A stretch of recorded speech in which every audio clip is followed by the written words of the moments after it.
Pastor shot dead after mass in Trinidad and Tobago.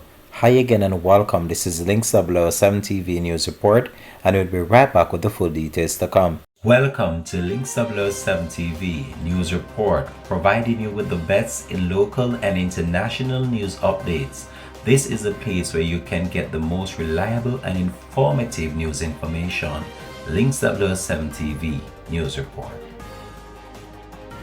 Welcome back and thanks for joining us. This is Links 007 TV News Report.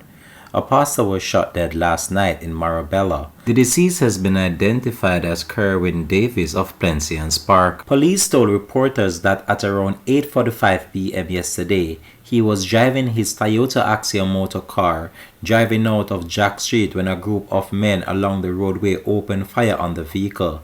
The gunman then fled the scene through a nearby truck. Pastor Davis received several gunshot wounds and was pronounced dead on the scene. The police have not yet established no motive for the killing and told reporters that Pastor David has just finished officiating at a mass in the community when he was shot. Two other persons who were in the vehicle with the pastor escaped unhurt. This has been Links 007 TV News Report. Thanks for watching.